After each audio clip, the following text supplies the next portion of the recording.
Bon, je peins, mais il y a quand même une grande part de hasard. Hein. Je sais grosso modo ce que je veux faire, mais... Qu'est-ce que tu veux faire? Eh ben, je veux exprimer des tours, des tours.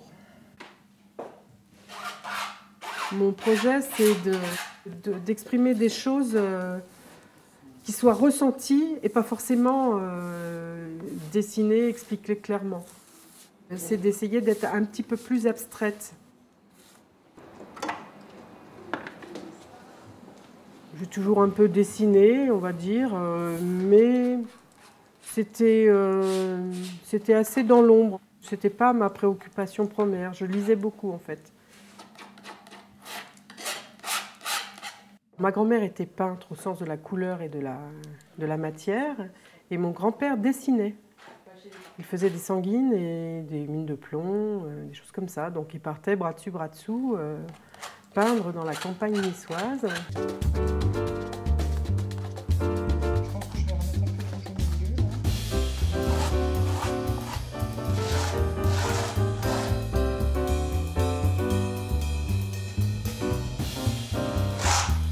Sécher.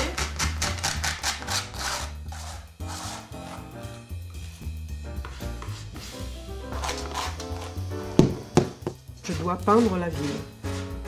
Comme je le sens, personne ne m'impose rien. C'est le thème, c'est la ville. Je vais remettre un peu de matière. Ça va me l'éclaircir par endroits. Au lycée, je suis allée au cours de dessin en supplément, parce que je faisais une filière scientifique. J'ai passé le dessin au bac, j'ai eu une très très bonne note. Et donc je suis rentrée aux Beaux-Arts parce que je voulais faire architecture. Bon, surtout incitée par un jeune homme qui me plaisait bien. C'était un monde qui était en train de changer. Les filles rentraient à l'atelier, alors qu'avant c'était extrêmement marginal. C'était un monde d'hommes et il n'y avait pas de filles.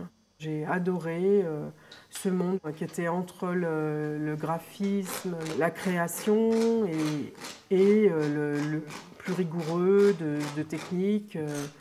Je suis sortie avec mon diplôme d'architecte et ça m'a permis, moi, qui n'avais pas un physique formidable, de m'imposer en tant que personne et d'être reconnue en tant que personne. Il va y avoir un moment où il va falloir s'arrêter. Hein. Je vais mettre mes lunettes déjà pour le regarder de plus loin. Tu regardes là-dedans et tu regardes l'impact que ça a de loin.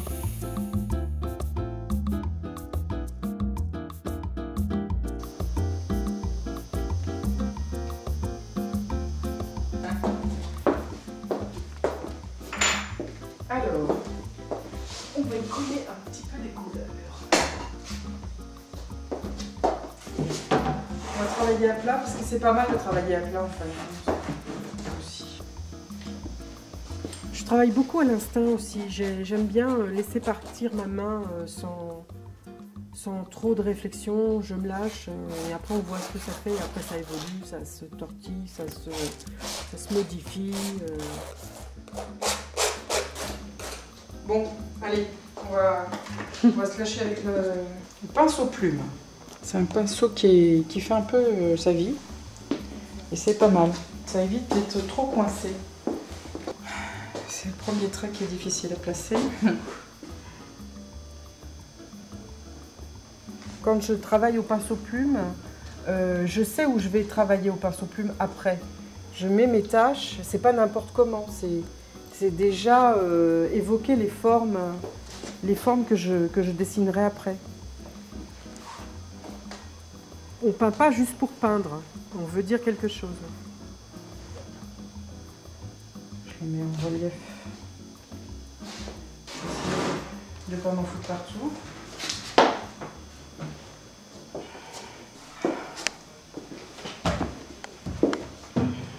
Les voitures et les routes vont bien ensemble. Mais du coup, il manque du jaune dans le tableau des têtes. Je veux que ça garde un esprit commun, c'est-à-dire c'est pour ça que j'ai travaillé d'abord un fond général. Et une fois que j'aurai fait l'ensemble, je pense que je vais les accrocher justement pour leur donner le volume que je veux créer.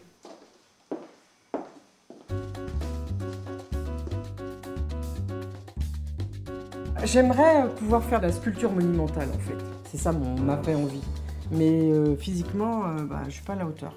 Puis je sais pas, j'ai pas assez de technique pour m'en sortir. Donc j'ai réfléchi à comment je pouvais présenter des tableaux que j'arrive à manœuvrer en volume, qui seront installés par terre dans un coin de la salle.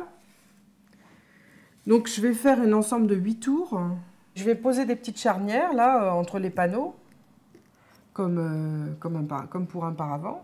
C'est pour aussi donner du volume, donner beaucoup de hauteur à ça. Ça fait 1,50 m, donc ça va faire 2,50 m. Ça va être haut comme le plafond là.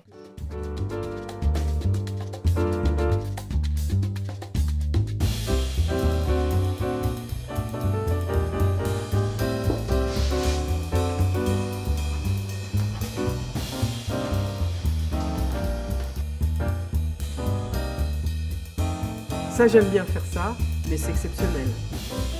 La couleur qui sort du tube directement étalée. J'adore avoir une multitude de jaunes. Je vais choisir le bon jaune, une multitude de rouges. J'aime bien avoir des couleurs déjà faites parce que je ne sais pas trop les faire. Alors, si je me force, j'y arrive. Et plus je peins grand, plus je suis obligée de m'y passer aussi. C'est vrai que l'acrylique, pour moi, était très révélatrice parce que c'est quelque chose qui va vite, qui permet d'intervenir vite sur le tableau. Il n'y a pas besoin d'attendre le temps de séchage terrible. Je mets d'abord des jus et après je monte avec de l'épaisseur et de la pâte. C'est ça en fait ma technique, c'est que je mets des jus, je mets de la pâte ou des collages, je monte en épaisseur la toile. Et après, je gratte. Je gratte avec mon couteau. Donc, je gratte dans cette pâte ou dans la peinture directement pour retrouver la couleur qui est au fond, qui me permet de mettre des lumières ou de faire revenir des lumières. Et après, je travaille à l'encre de Chine.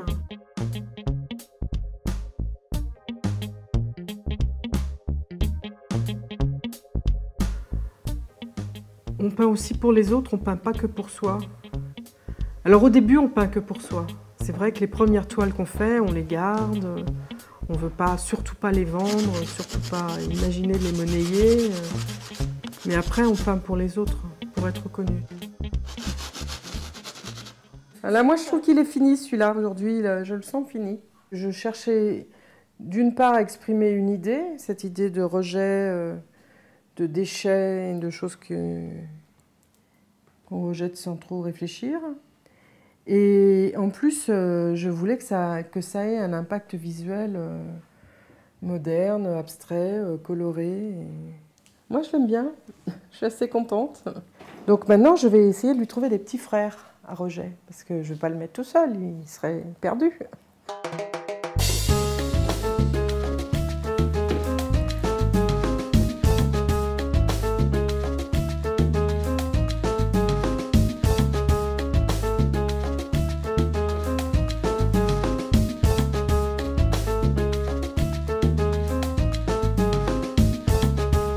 J'espère que ça va bien rendre.